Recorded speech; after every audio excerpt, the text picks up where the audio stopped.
शिवाय गुरवे नमः। शिवाय गुरवे नमः। शिवाय गुरवे नमः। शिवाय गुरवे नमः। शिवाय गुरवे नमः। शिवाय गुरवे नमः। शिवाय गुरवे नमः। शिवाय गुरवे नमः।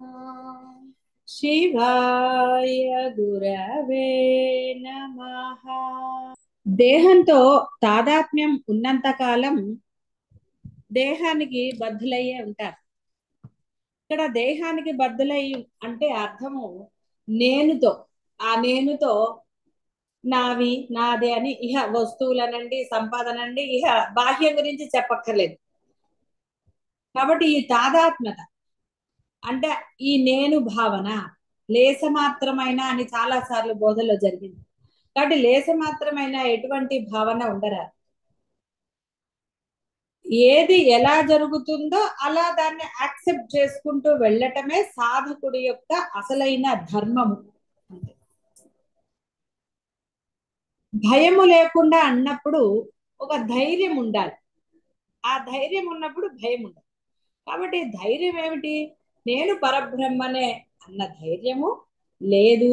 పరబ్రహ్మము ఉన్నాడు, నేను ఆయన దగ్గరే ఉన్నాను అన్న ఒక ధైర్యం. నాకు గురువు ఉన్నారు. వీటిల్లో ఏదో ఒక ధైర్యము నిన్ను ఎప్పుడు భయపడకుండా చేస్తుంది. ఏ విషయంలో కూడా నీకు సందేహం కానీ భయం కానీ అసలు ఏది కలగదు, ఆందోళన కానీ ఏది జరగదు. పరమసత్యం తెలిసింది కాబట్టి. తెలియనప్పుడు నానా రకాలుగా ఉన్నారు, సరే అవన్నీ వివిధ రకాలు ఈ విధము అనేది అనడం లేదు. ఈ సెకను ఆ సెకను మారిపోతూనే ఉన్నాయి. భయం ఉంది, ధైర్యం ఉంది, రకరకాలుగా ఉంది జీవితం అంతా కూడా. సో అది జరిగిపోయింది, అయిపోయింది ఆ జీవితం. ఇప్పుడు ఆ జీవితంతో ఎటువంటి బంధము పెట్టుకోరాదు. అంటే కాదండి మరి బంధాలు వస్తువులు విషయాలు అన్నీ అప్పటివే అప్పటివే అప్పటివని గుర్తు పెట్టుకోవటం ఎందుకు? అక్కర్లేదు. అంటే ఇక్కడ ఇప్పుడు నువ్వు గుర్తు పెట్టుకోవాల్సింది నేను బ్రహ్మమునే. కాబట్టి నేను బ్రహ్మముగానే వ్యవహారం చెయ్యాలి అనేది గుర్తుపెట్టుకో. అదే అహం బ్రహ్మాస్మి అనే దాన్ని మంత్రంగా జపించాలంటే అర్థం అంటే నీ వ్యవహారం అలా ఉండాలి. నీ ఆచరణ అంటే మనసా వాచ కర్మణ కూడా నేను బ్రహ్మముని అన్న ఆ భావనతో మాత్రమే నువ్వు ఏవైనా చేయాలి. నీ మాట బ్రహ్మమే, మనసు బ్రహ్మమే, వ్యవహారము బ్రహ్మంగానే ఉండాలి. అది అహం బ్రహ్మాస్మి అనే దాన్ని మంత్రంగా జపించండి అంటే అర్థం. అంతే తప్ప కేవలం అహం బ్రహ్మాస్మి అనేసి అయిపోతుందని కుదరదు. భ్రమరకీట న్యాయంలో అది తిరుగుతూ ఉంటుంది. ప్రయత్నం చేసింది, అప్పుడు అయ్యింది. నేను అవుతాను నేను అవుతాను అనుకొని కూర్చోలేదు. అలాగే కూర్చుని నేను బ్రహ్మాని నేను బ్రహ్మాని అంటే అవు. ఎందుకంటే నువ్వు చెప్పాం కదా, తిండి తినాలి, పడుకోవాలి, కాసేపు ఎన్ని ఉన్నాయి. ఊపిరి పీల్చడం అనేది పక్కన పెట్టినా ఆకలేస్తుంది, ఎన్ని రకాలు ఉన్నాయండి. ఇవన్నీ ఉన్నాయి కాబట్టి నువ్వు ఆచరణలో పెట్టాలి. అవన్నీ ఆచరణే కదా. కాబట్టి ఇది ఆచరణలో పెట్టినప్పుడు ఎలా ఆచరణ పెట్టాలి? నేను బ్రహ్మము అనే భావన అనగానే కేవలం బ్రహ్మాన్ని అనుకుంటూ ఆచరణ పెట్టడం కాదు. ఆ బ్రహ్మం ఎలా పెడతాడో ఆచరణ నువ్వు అలా పెట్టగలగాలి, పెట్టి తీరాలి. అంతే, ఆప్షన్ పెట్టుకోరాదు. అదే ధర్మం కూడా. అవతల వాళ్ళు ఏదైనా మనకు అనవసరం. వాళ్ళు మంచి వాళ్ళ చెడ్డ వాళ్ళ అసలు ఏమిటి అనేది ఎందుకు మనకి? అది ఆలోచిస్తే మీ బుర్ర పాడవుతుంది. కానీ వాడు బానే ఉంటాడు. వాడు చెడ్డవాడైనా బానే ఉంటాడు, మంచివాడైనా బానే ఉంటాడు. నీకెందుకు వచ్చింది తలకాయ నొప్పి? నువ్వు మంచిగా ఉండాలి, నువ్వు కదా బ్రహ్మం అవ్వాలి. కాబట్టి నువ్వు బ్రహ్మ లక్షణాలతో ఉండు. అదే విధంగా ప్రేమగా మాట్లాడు. కోపం వచ్చింది, ఆ తప్పు జరిగింది, కోపం వచ్చింది, తిట్టేయి. అక్కడ వరకే. ఆ 2 నిమిషాలు తిట్టేసే పని అయిపోయింది. ఇక తర్వాత కోపం ఉండకూడదు. నేను ఒకప్పుడు అంటే ఇంకా ఈ మార్గంలో కనంటే అసలు అమ్మ గురించి తెలియనప్పుడు, అమ్మకి అంటే అంత ఉపాసన చేయనప్పుడు అసలు ఇంత తిట్టుకుని వీళ్ళు మామూలుగా ఎలా ఉంటారా అని చాలా ఆశ్చర్యపోయింది. నాకు అర్థమయ్యేది కాదు. ఇంత కొట్టుకుంటారు 2 నిమిషాల్లో మామూలుగా ఎలా మాట్లాడుకుంటారు అని కొంచెం ఆశ్చర్యంగా ఉంది. 20s లో అలా ఆశ్చర్యంగా ఉండేది నాకు. అంటే అప్పుడు వాళ్ళు అదే బ్రహ్మర కాదు, వాళ్ళు మామూలు వాళ్ళే, మామూలు వాళ్ళే, వాళ్ళకి ఇదంతా కూడా ఏం తెలియని వాళ్ళు, అజ్ఞానంలో కూడా అలా ఉండగలిగారు కొంతమంది. నాకు చాలా ఆశ్చర్యంగా ఉండేదన్నమాట. హౌ ఇట్ పాసిబుల్ అనుకునేదాన్ని. ఇంత కొట్టుకుని ఇంత అరుచుకుని ఇంత భయంకరమైన మాటలని మళ్ళీ రెండో సెకండ్ లో నవ్వుకుంటూ ఎలా మాట్లాడతారు వీళ్ళు అని. అబ్బో నా వల్ల అయితే అవ్వదు అనుకునేదాన్ని.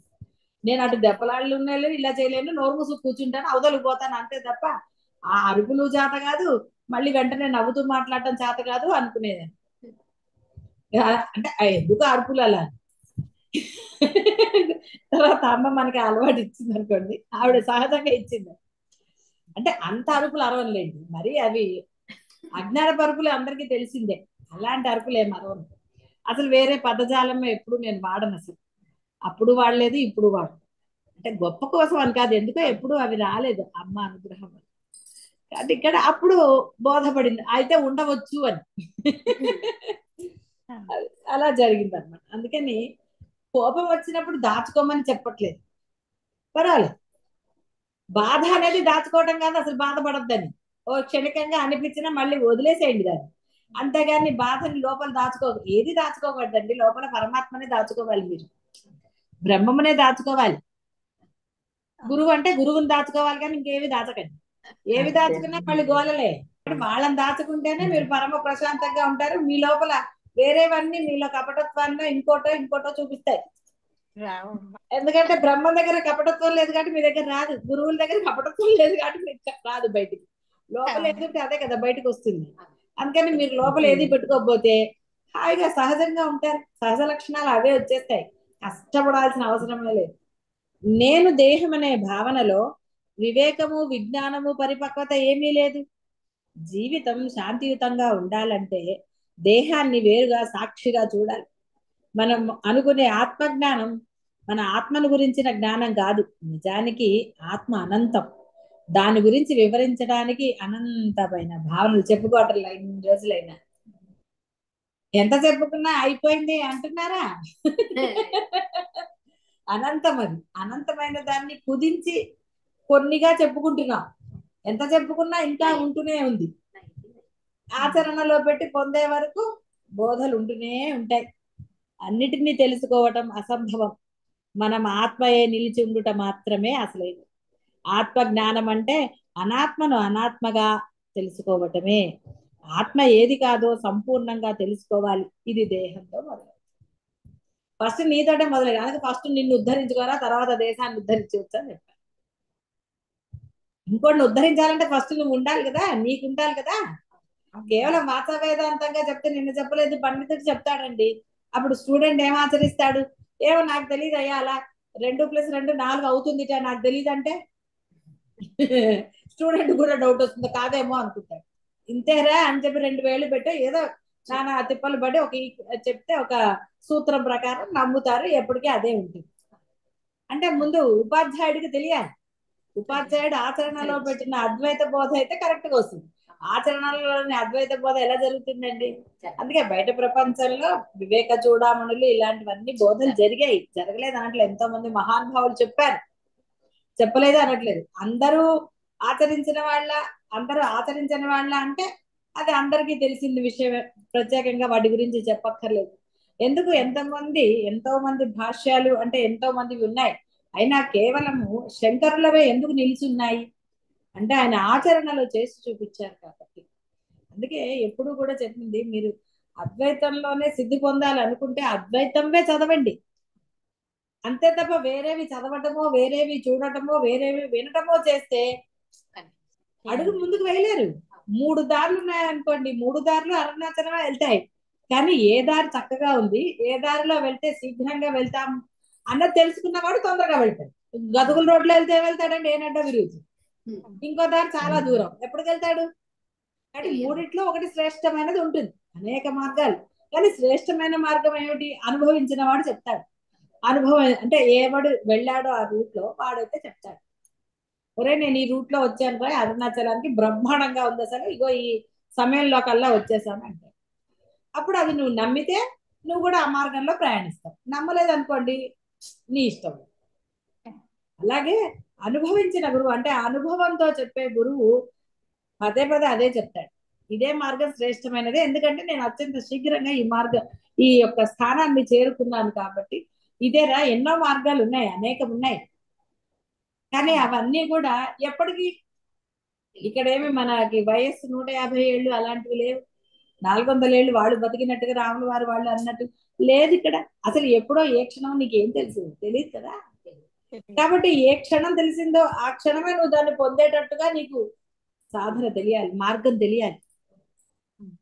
అప్పుడు నువ్వు ఆకాశంలో పోతున్నావు అనుకోండి, రోడ్డు ఏ మార్గం అయితే మనకెందుకు, ఆకాశంలో ఒకటే మార్గం. ఇంకా వేరేది ఉందా విమానానికి? అదే రూట్ లో వెళ్ళాలి వాడు. కాకపోతే పాండిచ్చేరి వరకు వెళ్తాడు, అక్కడి నుంచి మనం వెళ్ళాల్సి వస్తుంది. అలా వేరేగా ఉండొచ్చు, దాని రూట్ అక్కడ వరకే ఉంటుంది, మరి స్టేషన్ అక్కడ దానికి ఉండాలి కదా దిగడానికి ప్లేస్. కానీ ఆకాశంలో ఒకటే మార్గం కదా దానికి, అదే గీతలో వెళ్ళాలి. కాబట్టి శ్రేష్టమైన అసలైనది శీఘ్రంగా చేరుకునేది ఒక మార్గమే ఉంటుంది. అనేక మార్గాల్లో కూడా వెళ్ళవచ్చు, కానీ అందులో అన్నిటికన్నా ఉత్తమమైనది ఒకటే ఉంటుంది.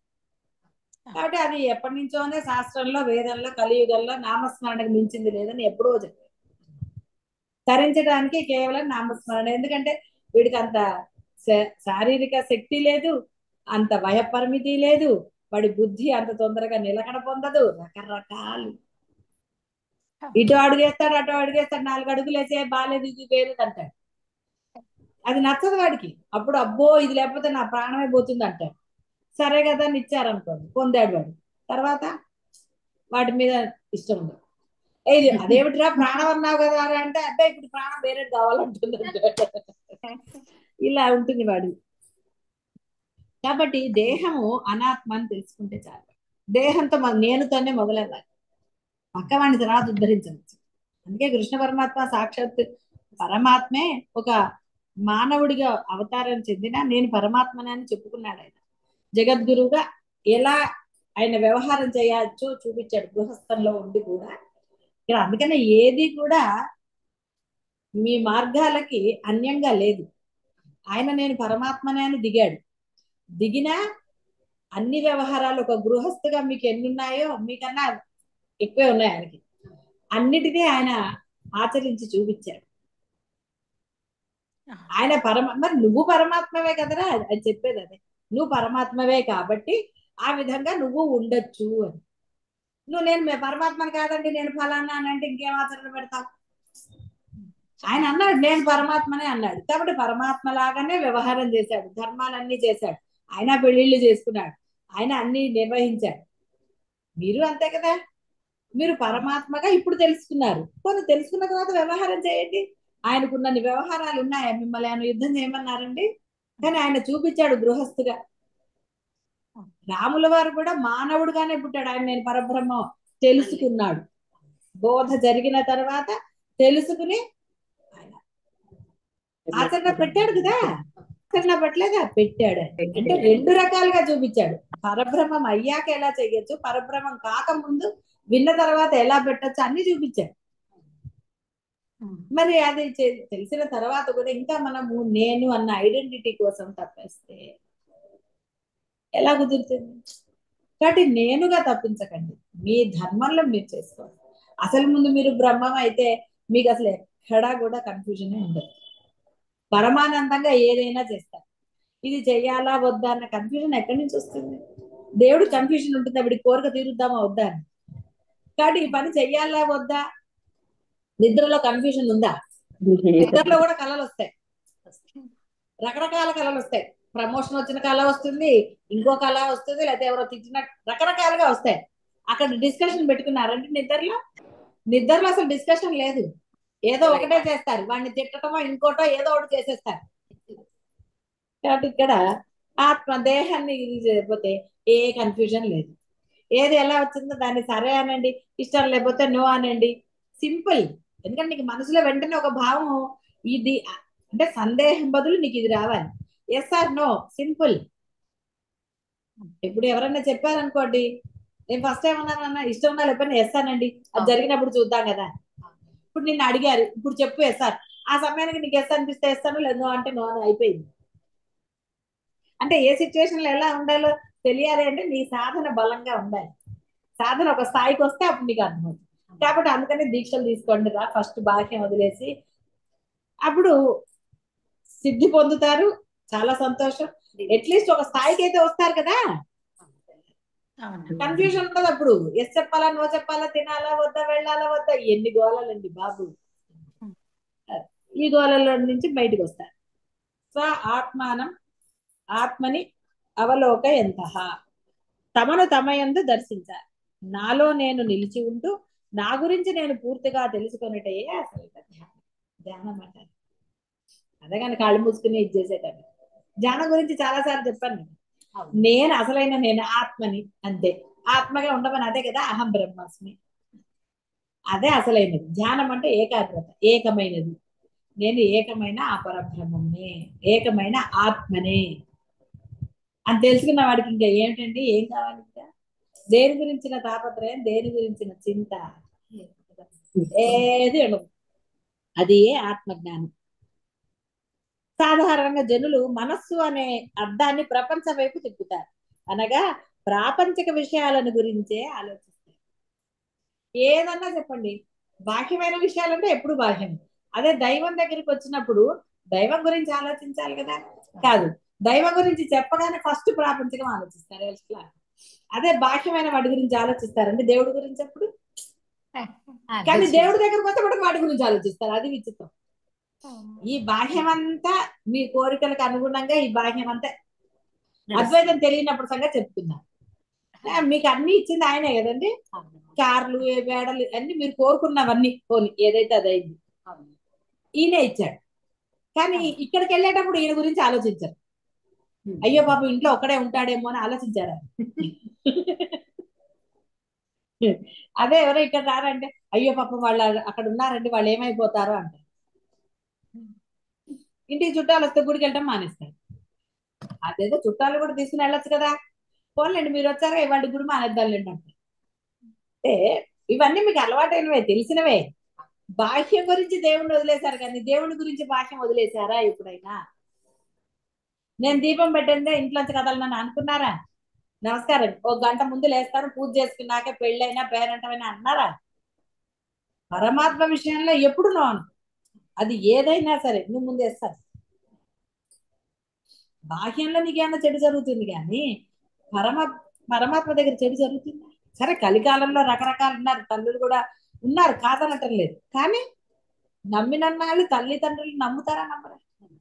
మరి మిమ్మల్ని బాహ్య అంటే ఈ జన్మకే వాళ్ళు తల్లిదండ్రులు, వాళ్ళనే అంత నమ్మారే. మీరు ఎన్ని జన్మలు ఎత్తారో అన్ని జన్మలకి వాళ్ళే అసలైన వాళ్ళు. వాళ్ళు అంటే ఇక్కడ ఎంతమంది ఉన్నారు అనుకోకండి, పరబ్రహ్మం ఒకడే. మరి ఆయన మీకు అన్యాయం చేస్తాడా? అసలు ఆ ఊహలో కూడా రాకూడదు మనకన్నా. కాబట్టి ఇంకెందుకు మనం నో అనాలి? అసలు మీ ఇష్టమయ్యా ఏమన్నా చేస్తాం. ఆ పరమాత్మ దగ్గరికి వెళ్తుంటే కింద పడి దెబ్బ తగలొచ్చు గాక, సో వాట్? ఎందుకు తగిలిందో తగలనియండి. అది ఇంకో ఎక్కడి నుంచో నేను రక్షించడానికి ఇక్కడ కింద పడేశాడు ఆయన. ఆ లెక్కలు ఆయనకు తెలుస్తాయి, నీకు తెలియక్కర్లా. ఏంటి స్వామి నీకోసం వస్తుంటే కింద పడేసావని నువ్వు అనకూడదు. అసలు ఆ థాట్ కూడా రాకూడదు ఏంటి పడేసావని. లేపాడుగా నిన్ను, మొత్తం కింద పడేయలే కదా. అంటే ఆ నమ్మకం. మరి నమ్మకం పరమాత్మ మీద లేకపోతే ఎలాగా? అంటే పరమాత్మ మీద ఆ నమ్మకం ఉండాలి. అంటే బాహ్యం గురించిన ఆలోచన పరమాత్మ దగ్గర ఎప్పుడూ చేయకూడదు. అంటే ఈ బాహ్యాన్ని వదిలించుకోవడానికే అది బాగా పట్టుకుంది కదా, జలకలాగా పట్టుకుంది. అందుకని అది అంత తొందరగా తేలిగ్గా మీ ఒక్క ప్రయత్నం వల్ల పోదది. అంటే మీ ప్రయత్నము, మీ బలము, మీ యొక్క వివేకం అన్ని తీసుకెళ్లి ఆ పరమాత్మ దగ్గర పెట్టేయండి. స్వామి ఆ జలగను వదిలించడం నీ వల్ల అవుతుంది తప్ప నా వల్ల కాదు అని. మరి అప్పుడు మొత్తం నా మీద వదిలేస్తావా అంటాడు ఆయన. వదిలేస్తాను స్వామి, నాకు ఇంకా దాని గురించి అనవసరం, నేను నీ దగ్గరే కూర్చుంటాను, ఏమన్నా చేసుకో. ఆయన వచ్చి అయితే ప్రత్యేకం కాదు, నీ చేత చేయిస్తూ ఉంటాడు ఆయన. ఎవరితో ఎలా మాట్లాడాలి, అసలు ఎన్నంటే అలాగా ప్రతిదీ చేస్తాడు ఆయన. ఆయన చెయ్యందు అంటే చెయ్యనిదంటూ కానీ చెయ్యలేనిదంటూ కానీ ఆయన నీ చేతే చేయిస్తాడు. ఆయనే వచ్చి చేయడు అక్కడ. నువ్వు అంటే వేరుగా ఉన్నావా? నువ్వు ఆయన ఒకటేగా. ఎప్పుడైతే నువ్వు నేను నేను కాదు స్వామి, నేను నువ్వే, కాబట్టి అంతా నీదే స్వామి, నాదంటే ఏమీ లేదు. నేను దేహం ఉంది అంతే, నన్ను నడిపించేది అంతా నువ్వే. మనసా వాచా కర్మణ నా చేత ఏం చేయించినా నువ్వే స్వామి అన్నాడు. అయిపోయింది. అందుకని అది స్థిరంగా ఉండటం కోసం ఆయన నామాల్లోంచి ఒక నామాన్ని పడుకుని ఉంచాలి. ఇక అది ఆయన మన నడిపిస్తూనే ఉంటాడు. ఏమీ పర్వాలే. మధ్యలో కాస్త బాధ అనిపించవచ్చు, అవతల వాళ్ళు మనతో రూడ్ గా ఉండొచ్చు, అవతల వాళ్ళు మన అవమానం చేయొచ్చు, ఎన్నో జరుగుతాయి. ఏది నీ మనసుని కష్టపెట్టదు, ఏవి వాళ్ళ మీద ద్వేషాన్ని కలిగించదు. బాగా గుర్తుపెట్టుకోండి. ఏది నీ మనసుని కష్టపెట్టదు, ఏది వాళ్ళ మీద ద్వేషాన్ని పెంచదు. అది అసలే పరమాత్మ ఉన్నప్పుడు అలా ఉంటుంది. అవమానాలు జరుగుతాయి. ఇదేమిటమ్మా నేను పరమాత్మగానే జరుగుతాయి. So what? ఎవరికి అవమానం జరిగింది? ఎవరున్నారు అక్కడ?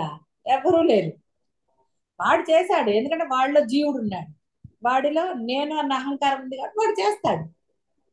భగవంతుని తిట్టిన రాక్షసులు లేరు. అలా అనుకోండి, ఏం పోయింది, నష్టం ఏమిటి? పరమాత్మను అవమానం చేసిన వాళ్ళు లేరా? ఈ రోజుకి భగవంతుని తిట్టేవాళ్ళు లేరండి బయట ప్రపంచంలో. బోల్డ్ మంది ఉన్నారు. దేవుడి విగ్రహాలు పగలు కొట్టేవాళ్ళు, గుళ్ళు కూల్చేవాళ్ళు లేరా? మరి ఆయన మాట్లాడాడండి బయటకు వచ్చి. మనం ఎన్నో గుళ్ళల్లో చూస్తున్నాం, ఇక్కడ పరమేశ్వరుడు ఉన్నాడండి సాక్షాత్తు స్వయంభువ అని. అలాంటి గుళ్ళు కూడా పగలగొట్టిన వాళ్ళు ఉన్నారు, ఇచ్చేసిన వాళ్ళు ఉన్నారు. ఆయన ఎప్పుడు ఏది చేయాలో ఆయన చేస్తారు. అయితే ఇక్కడ బాహ్య ప్రపంచంలో ఇప్పుడు హిందూ ధర్మాన్ని రక్షించడానికి దానికి పిలిపిస్తారు. దానికి నిజంగా ఎవరిని ప్రేరణ చేసి పంపించాలో పరమేశ్వరుడు వాళ్ళని పంపిస్తాడు. అది చెయ్యొద్దని నేను అనట్లేదు. దేశ రక్షణ కోసం ఆయన నియమించిన వాళ్ళు ఆయన పట్టుకెళ్తాడు, అప్పుడు వాళ్ళు చేస్తారు. అది కాబట్టి ఇక్కడ మీరు అద్వైతాన్ని కోరుకున్నారు కాబట్టి, ఇది లక్ష్యం అన్నారు కాబట్టి, మీరు ఇక్కడే ఇదే బాహ్యంతో ఫైటింగ్ చేయక్కర్లా, సహనంగా ఉండండి అంతే. ఆ సహనంగా మీరు ఉన్నప్పుడు పరమాత్మ చూసుకుంటాడు. ఎవరు చేశారు అవమానాలు అవన్నీ అనవసరమండి. అవన్నీ మీకు నవ్వు తెప్పించారు, చాలా చిన్న విషయాలుగా అనిపించారు. ఏదైనా సరే ఆ హృదయం కూడా ఎలా ఉండాలి? అవతల వాడికి ఒక కష్టం వస్తే ద్రవించేటట్టుగా ఉండాలి, ఆర్ద్రత కలిగి ఉండాలి. అంతేగాని రాయిలాగా ఉండమని కాదు. నీకు ఏ కష్టం వస్తే సరే ఏమైంది పడండి ఏమవుతుందని ఆ ఆర్ద్రత ఉండాలి. అయ్యో ఇంత కష్టం వచ్చిందని అన్న నీకని కూడా అనగలగాలి. మనసు అలా సున్నితంగా ఉండాలి. అంతే తప్ప రాయిలా అంటే అవమానం వాడు భరిస్తాడు కాబట్టి అవతల వాడిది కూడా అని అనలేదు. మనస్సు అలానే వీడు అవమానించాడని వీడి మీద ద్వేషమో కోపమో ప్రతీకారం తీర్చుకునే ఇది ఏం ఉండదు. వారి మీద అసలు ఏ భావం లేనప్పుడు ఇంకా ద్వేషం ఏమిటి, ప్రేమ ఏమిటి?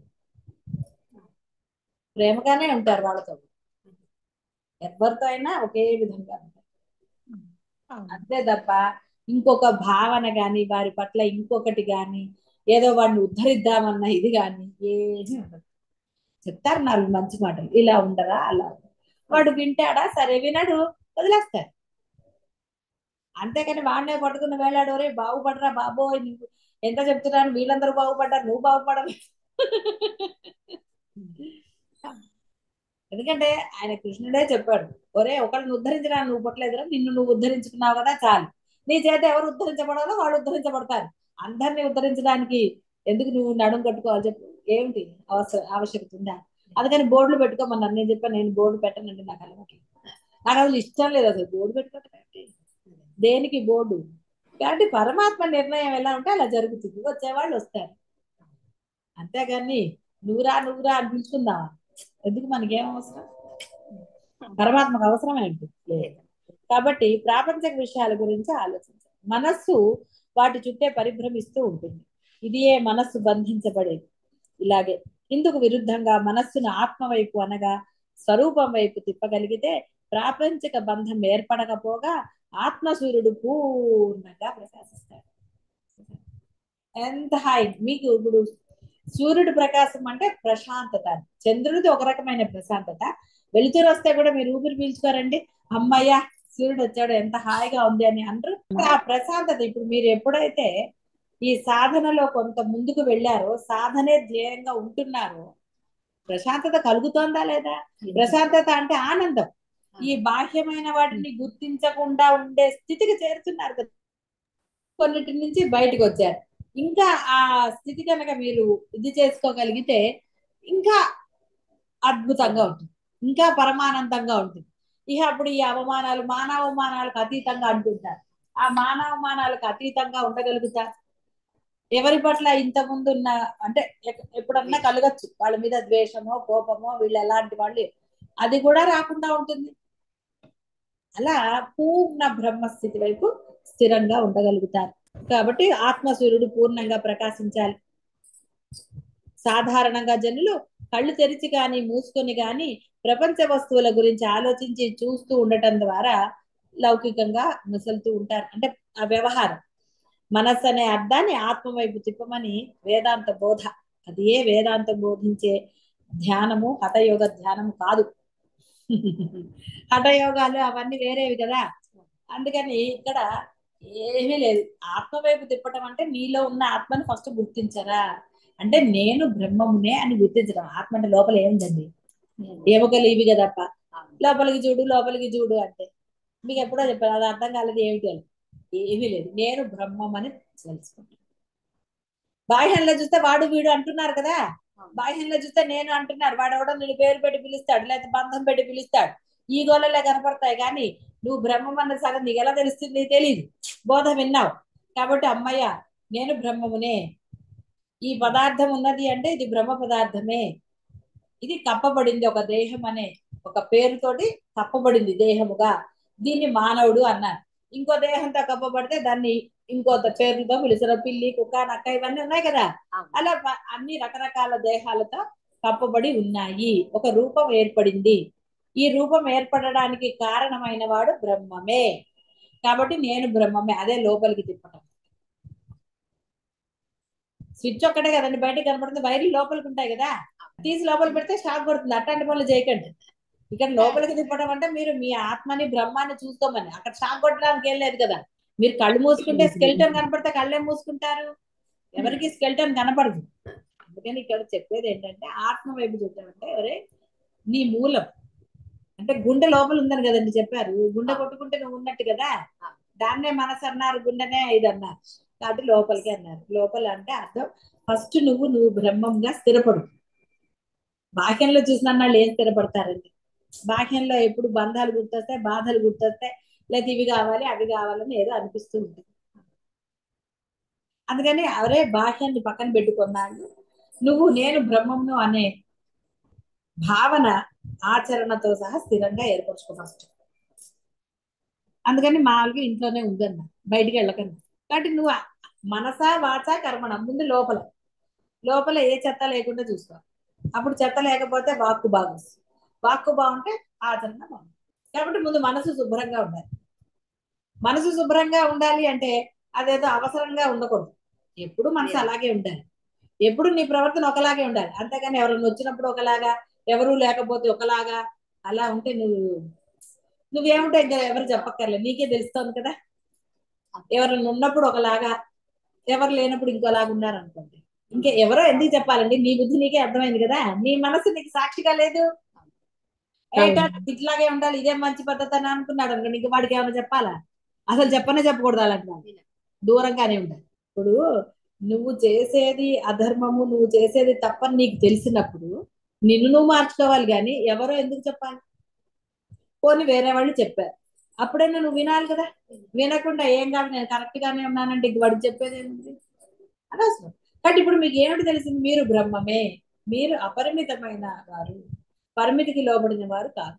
మీకు ఇది అవ్వగానే నశించిపోతారు మీరు అనడానికి లేదు, మీరు ఎప్పుడూ ఉండేవాడు. ఎప్పుడు ఉండాలి అంటే ఈ లక్షణాలతో ఉండాలి. ఈ దేహంతో, ఇది పరిమితికి లోబడిన దేహం, ఇది కొన్ని వస్తువులతో తయారు చేయబడింది. కాబట్టి ఆ వస్తువు కాలపరిమితి అయిపోతే అవతల పారేస్తారు కదండి. ఇప్పుడు ఎక్స్పైరీ డేట్ అని, దీనికి అంతే ఎక్స్పైరీ డేట్ అని చెప్పాడు. చిరిగిన జీర్ణ వస్త్రాన్ని అని అంతే చెప్పాడు. చిరిగిన వస్త్రం ఎన్నాళ్ళు కట్టుకుంటారండి, ఎన్నాళ్ళు కుట్టుకుని వేసుకోగలరు? కొనుక్కునే స్తోమతున్నవాడు ముందే అవతల పారేస్తాడు. అలాగే ఈ జీర్ణ వస్త్రాన్ని మీరు ఎక్కువ రోజులు భరించలేరు. ఆయన ఎన్నాళ్ళు అన్నాడు అన్నాళ్లే ఉంటుంది అది. తర్వాత అది పనికిరాదు, దేనికి పనికిరాదు. శవాన్ని దాచుకుంటారు అంటే ఎవరన్నా లేదు. వస్తువు పాడైతే అందులో పాడేసి కవర్ ఉన్న దాచుకుంటారేమో కానీ లోపల ఎముకలు అన్ని తీసి పెట్టుకుంటారా? ఆ మధ్య వచ్చేవి చాలా భయంకరంగా ఆ పక్షి కానివ్వండి, ఆ జంతువులు కానీ. కాబట్టి నీ నీ తప్పు అనుకోండి, నీ బిహేవియర్ అనండి, ఏదైనా నీకు తెలిసినప్పుడు ఎందుకు అలా ఉండాలి? ఏమి మంచిగా ఉంటే ఏమన్నా దోషమా? ఎందుకు సీరియస్ గా ఉండటము, ఏదో ఏదో కొమ్మలు మునిగిపోయినట్టు అలా అలా ఉండి ఎవరన్నా రాగానే చాలా సంతోషంగా ఉన్నట్టుగా ఇంకోటిగా యాక్షన్ చేస్తే ఏంటంటే వస్తుంది? ఎందుకు అసలు అట్లా? ఎప్పుడు ఒకలాగా ఉంటే నువ్వే ఆనందంగా ఉంటావుగా. ఇప్పుడు ఎన్ని మార్చుకోవాలండి? దాని బదులు ఎప్పుడు ఆనందంగా ఉంటే ఎంత హాయ్ అండి. నీకే హాయ్ కదా, అవతల వాడి సంగతి వదిలే. అవతల వాడికి అర్థం కాదా వీడు ఇప్పుడు ఒకలాగా ఉన్నాడు, ఎవరన్నా వస్తేనే వీడు సర్దుకుంటాడు, ఎవడు లేకపోతే వీడు ఎప్పుడు మొహం మార్చుకునే ఉంటారు అనుకోరు మీరు. ఎందుకండి అది? కాబట్టి ఇక్కడ మీకు పరమసత్యం తెలిసిన తర్వాత ఎందుకండి బాహ్యంలో వ్యవహారాలు? ఏ వ్యవహారం చేయాలి అది చెయ్యండి. ఇంటికి వచ్చిన వాళ్ళని ఆధారంగా చూడండి, పెట్టండి, చక్కగా చేయండి, అంతవరకే. ఏదో పని వచ్చింది అంటే దూరిపోయి చేయక్కర్లేదు, అక్కర్లేమి చేయక్కర్లేదు. ఎంతవరకు అంతవరకు ఉంటే సరిపోలేదు. కాబట్టి ఇక్కడ ఇదంతా కావాలి అంటే ప్రథమ ధర్మంగా ముందు సాధన చేయాలి. మీరు ఎట్లన్నా చెప్పండి, సాధకులకు పరమధర్మం సాధనే. ఇందులో ముందు స్థిరత్వం పొందాలి. ఇందులో ఆప్షన్ పెట్టుకోకూడదు. ఏదన్నా కానివ్వండి, మనసుతో కదా మీరు చేసేది. మనసుతో చేసేదానికి బాహ్యంతో ఏం బంధం అండి? కాబట్టి మనస్సు అనే అర్థాన్ని ఆత్మ వైపు తిప్పమని ఈ యొక్క వేదాంతం చెప్తారు. అంటే అద్వైతం, వేరేవన్నీ కాదు. హఠయోగాలు ఆ యోగాలు అవన్నీ ఎందుకు వచ్చిన గోళలండి? నా కష్టాలు పడాలి, ఆ మధ్యలో ఏదన్నా అయితే మధ్యలోనే మళ్ళీ త్రిసంగ స్వర్గంలోకి వెళ్ళాల్సి వస్తుంది. జాగ్రత్త. కదులుతూ ఉండే మనసు తెలుస్తూనే ఉంటుంది.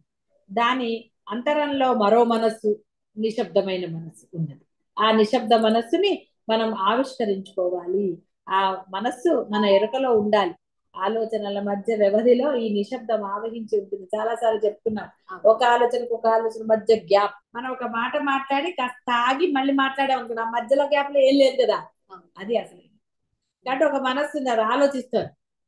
ఆలోచించండి. ఇంకోటి ఉంటుంది అంటే మీకు చూడండి, రెండు ఆలోచనలు వస్తూ ఉంటాయి. ఒక్కొక్క ఆలోచన, రెండు మనసులు అంటారు కదా. సినిమాలో చూపిస్తారు కదండి అద్దాల్లో, నలుగురు మనుషులు బయటకు వస్తారు. వీడు ఎస్ అంటాడు, వీడు నో అంటాడు, వీడు ఇంకోటి అంటాడు. అంతే, అన్ని నువ్వేగా, నీ ఆలోచన. అదే చెప్తున్నారు. అంటే ఏ మనస్సు అయితే ఆలోచన రహితంగా ఉంటుందో ఆ విధంగా ఉండు. అది నీ ఎరుకలో, అంటే నీకు తెలిసి ఉండాలి. అది ఆలోచనల మధ్య వ్యవధిలో ఈ నిశ్శబ్దం ఆవహించి ఉంటుంది. దానిని తెలుసుకోవాలి. ఎవరో యోగులకే ఉంటుందని సరిపెట్టరాదు, అందరికీ ఉంటుంది అది. యోగులకు ఎక్కువ ఉండవచ్చు గాక, మీకు కూడా ఉంది.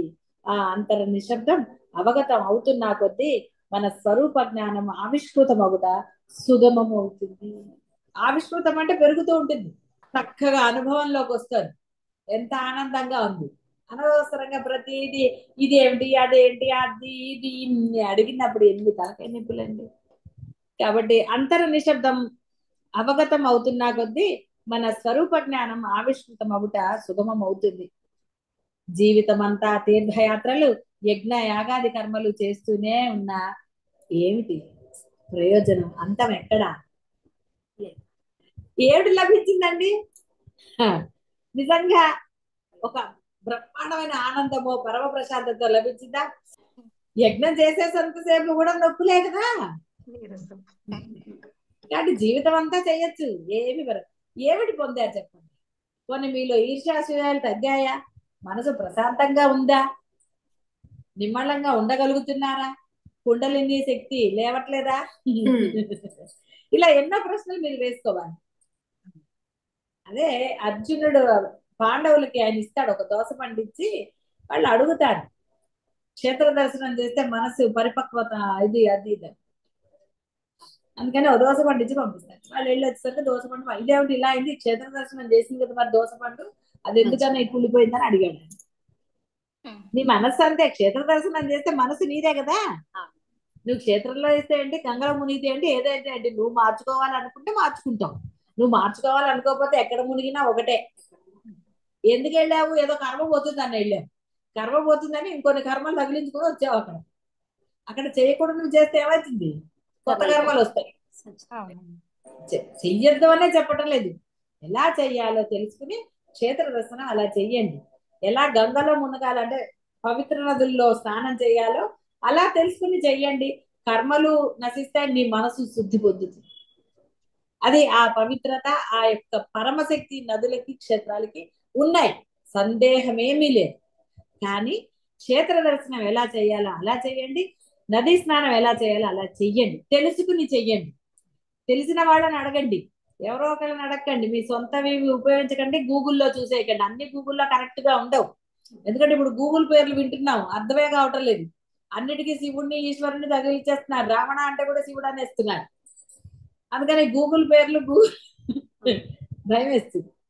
అందువల్ల గూగుల్ కాదు, చక్కగా ఒక వేద పండితులను, పెద్దవాళ్ళ శాస్త్రం తెలిసిన వాళ్ళను కాస్త అలాంటి వాళ్ళని కనుక్కోండి. చక్కగా ఎలా చేయాలండి క్షేత్ర దర్శనం, నదీ స్నానం ఎలా చేయాలి, ఇప్పుడేంటి ప్రయాగలో స్నానాలు ఎలా చేయాలి, పుష్కరాలు వస్తే ఎలా స్నానం చేయాలి, ఏమిటి ఆ నియమాలు, అవి చెయ్యండి.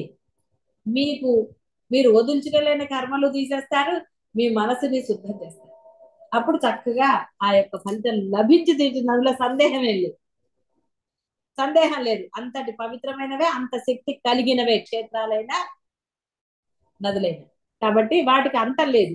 పూర్ణత్వాన్ని కర్మకాండలోను బయట వెతకటం మాని లోపల మీ లోపల వెతకటం ప్రారంభించాలి. కానీ నువ్వు ఎన్నాళ్ళు పూజ చేసినా ఏమిటి వచ్చిందండి? నువ్వు ఎంతసేపు చేసావు చెప్పండి పూజ? సరే పోనీ గంట 2 గంటలు, అంతకన్నా ఎక్కువ చెప్పు అని 3 గంటలు చేసావు. 3 గంటల పూజలో ఎంతసేపు నీ మనస్సు నువ్వు చదివే స్తోత్రమును ఇంకోటి లగ్నమైంది. ఆ లగ్నమైన సమయమే నీకు అసలైంది. మిగతా సమయం అంతా సరే పొద్దున ఒక అరగంట చేసావు, సాయంత్రం ఒక అరగంట చేసావు, వచ్చేసింది ఏమిటి పుణ్యం? నీ మనసు మారిపోయిందా? చెయ్యొద్దంటలేదు, గుర్తుపెట్టుకోండి. పూజ ఎలా చేయాలో అలా చెయ్యండి. మనసు అక్కడ లగ్నం చేయండి. పరమేశ్వరుడు నా ఎదురుగుండా కూర్చున్నాడు అన్న భావనతో మీరు చేయండి. పరమేశ్వరుడు మీ మనస్సుని మారుస్తాడు, నీ కర్మలు తీసేస్తాడు, నీ కష్టాలు తీసేస్తాడు, నువ్వు అడక్కపోయినా నీ కోరికలన్నీ తీరుస్తాడు. ఏదైనా సరే ఒక పద్ధతి విధించబడింది, ఆ విధంగా చేయండి.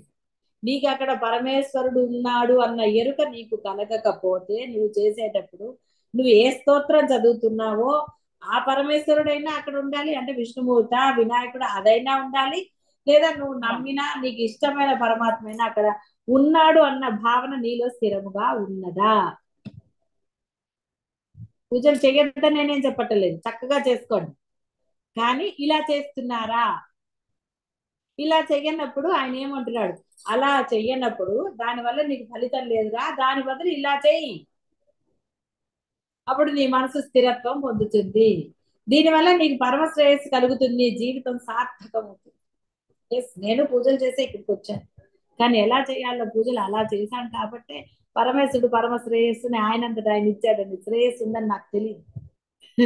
ఇది ఒక శ్రేయస్సు మార్గం ఉందని తెలియదు. ఏదో ఉపన్యాసాల్లో విన్నాను కానీ అదేమిటో తెలీదు. కానీ పరమాత్మ అమ్మ అక్కడ ఎదురుగుండా ఉందన్న భావనతో ఎప్పుడు అదే భావనతో చెయ్యటం వల్ల ఆ యొక్క మార్గాల్లో తీసుకొచ్చి వాళ్ళే కూర్చోబెట్టారు. నేను రాలేదండి, నాకు తెలియదు కదా. అదే విధంగా వెళ్ళాలి లోపల. అప్పుడు తలుపులు తెరుచుకుంటాయి. తలుపులు వేస్తున్నాయి, ఎవరి తలుపులు వాళ్ళే తీసుకోవాలి. ఆ తలుపులు మీరు తీయటం అంటే మీరు ఏం చేస్తే ఆ తలుపులు మీకు సులభంగా తెరవబడతాయి. ఆ విధంగా చేయండి అంతే, ఇంకేమీ లేదు మీరు చేయవలసింది. కేవలం ఆ విధంగా మనస్సుని లగ్నం చేసి ఆ సాధన చేయడం. ఆ మనస్సుని లగ్నం చేసే కాలంలో ఈ బాహ్య ప్రపంచంతో ఎటువంటి ఇది పెట్టుకోకుండా ఉంటే చాలు. మీ ధర్మం చేయండి, మీ వంటలు చేసుకోండి, మీ ఉద్యోగం చేసుకోండి. అవన్నీ ఉద్యోగంలో డిస్టర్బెన్స్లు ఉంటాయి, ఇది ఉంటాయంటే సెలవులు పెట్టండి. పని చేసేవాళ్ళు ఇంకోళ్ళు ఇంట్లో ఉంటే మీరు సాధన చేసుకోండి. అమ్మ ఈ వారం రోజులు నేను దీక్షలో ఉంటాను, నువ్వు ఏం చేస్తే అదే తింటా, నేను నన్ను డిస్టర్బ్ చేయకనొచ్చు, తప్పేమీ లేదు. అమ్మో వంట చేయలేదు కూర్చున్నానే ఇక్కడ, సరే ఇంకొక 5 నిమిషాలు అయ్యాక వెళ్తాను, అది సాధన అవ్వదు. అయ్యో మళ్ళీ వచ్చేస్తారే, ఈ లోపల నేను పూర్తి చేసుకోవాలి కాబట్టి గొప్ప కుదరదు. నిర్భయంగా చేసుకోగలగాలి, ప్రశాంతంగా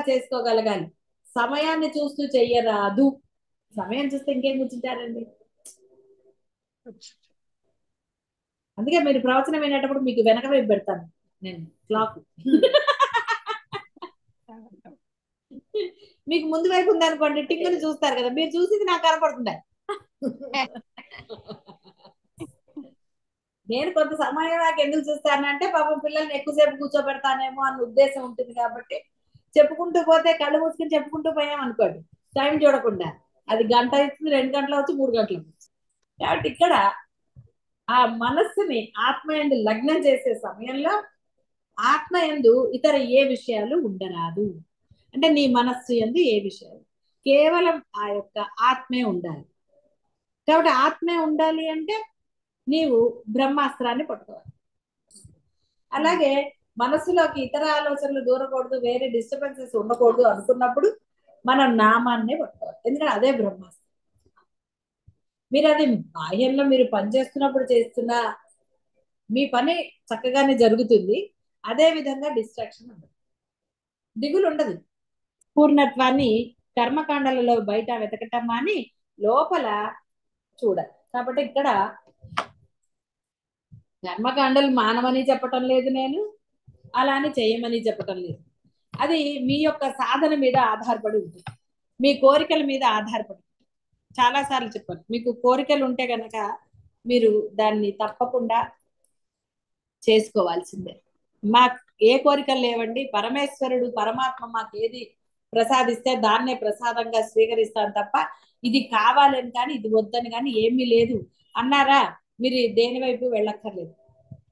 ముందు పూర్ణత్వాన్ని సరే కోరికలు ఉన్నా ఇంకోటి ఉన్నా ఈ మార్గంలోకి వచ్చానన్నారు, కావాలి అంటున్నారు, అహం బ్రహ్మాస్మి స్థితి కోసమే అంటున్నారు అన్నారు అంటే మొదట సమయాన్ని వృధా చేయకుండా ముందు స్థితి పొందండి.